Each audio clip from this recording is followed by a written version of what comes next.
जब आप सड़कों पर उतरते थे, सिलेंडर सर पर लेकर स्मृति ईरानी प्रदर्शन करती थी, अर्धनग्न होकर बीजेपी के लोग कमीजें उतारकर प्रदर्शन करते थे, तब महंगाई कुछ और थी, आज की महंगाई कुछ और है।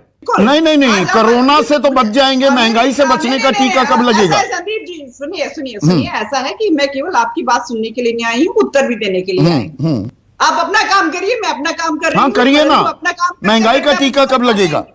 कंट्री, मुझे लगता है कि जो चीज सुप्रीम कोर्ट ने कहा वो पूरा का पूरा इस देश के नागरिकों की सेहत को दिमाग में रखते हुए। ओहो, सेहत, साउंड पोल्यूशन के चलते ध्वनि तेज है, हमारी सेहत बिगड़ रही है। इतनी परेशान है सारी राजनीतिक पार्टियां इस बात को लेकर। सेहत तब नहीं बिगड़ती 102वें नंबर पर हम भुखमरी के सूचकांक पर आ जाएं। 27 रुपए अगर किसान प्रतिदिन कमाए, सेहत उसमें हमारी नहीं बिगड़ती। 300 रुपए नींबू खरीदूं, उसमें नींबू नहीं मैं बनता हूं। दूध महंगा हो जाए, फल सब्जियां महंगी हो जाए, एलपीजी महंगी हो जाए, कमर्शियल गैस महंगी हो जाए, इससे सेहत पर कोई असर नहीं पड़ता। इसमें वो तो साइकिलिंग करो, साइकिलिंग करने से अच्छा हो जाएगा, बदन आपका तंदुरुस्त हो जाएगा। जी, कुछ लोगों को जब ग्लास आधा देखने की आदत पड़ जाती है तो उनका कोई इलाज नहीं हो।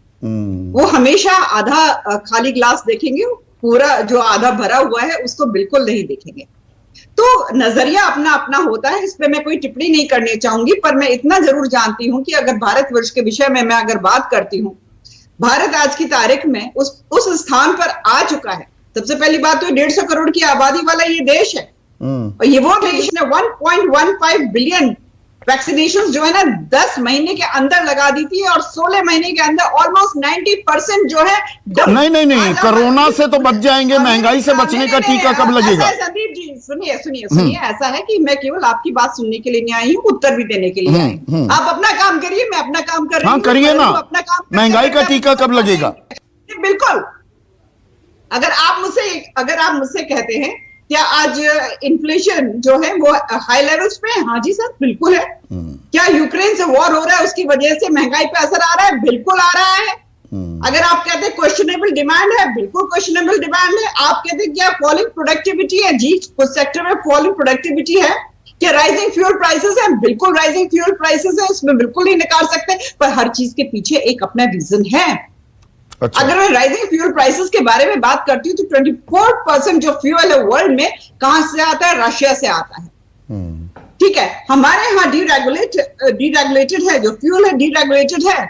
मार्केट इस वक्त प्राइस को डिफाइन कर रही है कि क्या प्राइस होगा, और जब हमें पता है कि फ्यूल प्राइसेस के अकॉर्डिंगली जो है सारे जो प्रोडक्ट है, चाहे वो हम फूड एंड बेवरेजेस की बात करते हैं, किसी चीज की भी बात करते हैं, उस पर असर आता है।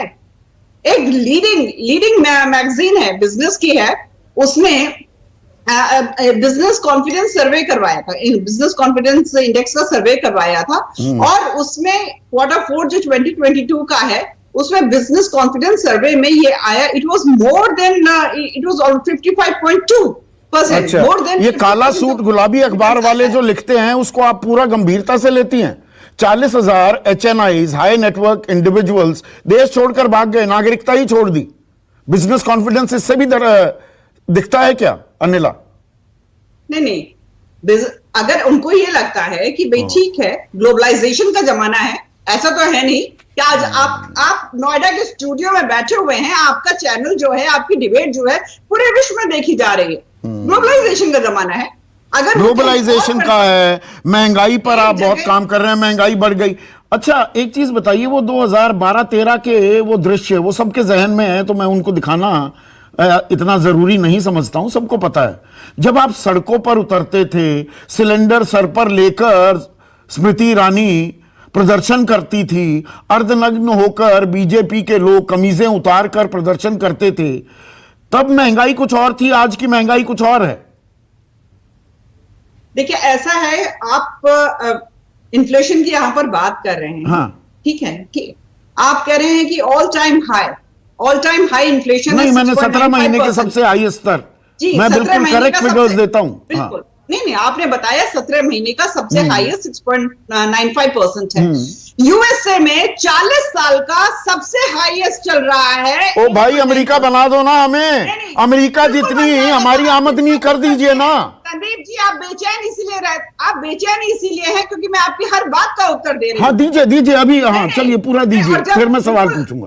ठीक है ना। 2012-13 में इन्फ्लेशन कितना था? 6.9% था कि नहीं था? और वही इन्फ्लेशन जो है नेगेटिव आ गया था 2015-16 में। अब नेगेटिव कंडीशंस चल रही हैं। जियोपॉलिटिकली आप देख लीजिए क्या कंडीशंस चल रही हैं। नहीं अमेरिका की बात हो रही थी, उस बात को आगे बढ़ाते हैं ना। अमेरिका में महंगाई बहुत बढ़ी हुई है, ये बड़ा अच्छा आंकड़ा दिया, ये हरदीप पुरी ने भी बताया। America, Britain, Spain, France, Canada, वहां तो जी 50% बढ़ गए दाम तेल के। एक मिनट सुनिए ना, सुनिए तो प्लीज, आप मेरी बात सुनिए। अभी अच्छा, हाल फिलहाल अरे डांटिए मत, डांटिए मत। हमारे देश में आए जिनसे कि हमारा देश जो है किसी जमाने में गेहूं उधार लेता था, और आज उस देश के प्रधानमंत्री जी हमारे यहाँ से रिक्वेस्ट करके गए हैं कि आप क्या हमें गेहूं सप्लाई कर सकते हैं, हालात बड़े खराब है। तो आपको लगता है कि भारत, अच्छा गेहूं हम सबको दे सकते हैं, पर हमारे किसान की आय प्रतिदिन 27 रुपए है, थोड़ा इसको भी समझाइए ना। बिल्कुल, देश के प्रधानमंत्री जी ने जब पहली बार शपथ ली थी, उन्होंने ये वायदा किया था कि मुझे किसानों की आमदनी डबल करनी है। निरंतर प्रयास करते रहे, अब भी कर रहे हैं, बीच में भी प्रयास किया था। आपकी बहुत सारे और लोगों मेरी को सरकार का ही आंकड़ा है, 4 राज्यों में तो वो दुगनी होने के बजाय घट गई है। प्राइवेट मंडी में जाकर अपना क्यों अपना जो ग्रेन्स है क्यों बेच रहे हैं, अन्न क्यों बेच रहे हैं? बेहतर प्राइस मिल रहा है उनको। अच्छा देखिए, ऐसा है कि खूब मंडूक नहीं वो अमेरिका की बात बीच में रह गई, अनिला अमेरिका की बात रह गई। एक मिनट, अमेरिका में महंगाई बहुत है तो हम भी महंगाई को झेल लें।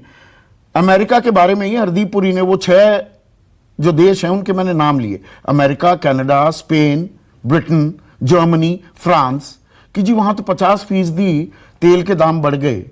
परचेजिंग पावर पैरिटी का कॉन्सेप्ट अगर लगाओगे, सबकी समान आय कर दोगे, तो पाया गया कि भारत में गैस दुनिया में सबसे महंगी, पेट्रोल तीसरे नंबर सबसे महंगा दुनिया में, और डीजल 8वें नंबर का सबसे महंगा। तो ये अमेरिका में जी महंगाई बढ़ गई तो हम महंगाई झेल लें। नहीं चौधरी साहब, ये भी बताइए कि 80% फ्यूल जो है इंडिया का इंपोर्ट होता है। अच्छा वो 2012-13 में जब तब क्या इंपोर्ट नहीं होता था? जब कहा जाता था बहुत हुई पेट्रोल डीजल की मार, अब की बार मोदी सरकार। भाई हमने उन्हें रोका हुआ है। अच्छा रोका हुआ है 120 रुपए पर, थमा हुआ है। हाँ 120 रुपए पर। लाओ अपने स्लोगन। इस देश की जनता आपके स्लोगन को मानती है कि नहीं मानती? देखिए एक चीज बताऊं मैं आपको, डिप्लोमेसी में ना इंटीग्रिटी और सिंसियरिटी बहुत मायने रखती है। 2012-13 में जो भी बोला हमने, तो महंगाई कोई इशू नहीं है, महंगाई से स्वास्थ्य नहीं बिगड़ता, सेहत नहीं बिगड़ती। भी सत्ता में आए क्योंकि हमारी सिंसियरिटी और इंटीग्रिटी पे कोई क्वेश्चन मार्क नहीं है। जिनकी नहीं आप सरकार बना रहे हैं, सत्ता में आ रहे हैं, इसको कौन डिनाई कर रहा है? जनादेश का अनादर नहीं करते हम यहाँ पर। आप जनता को सब, वो तो अभी मैं मोहन बाबू से पूछूंगा।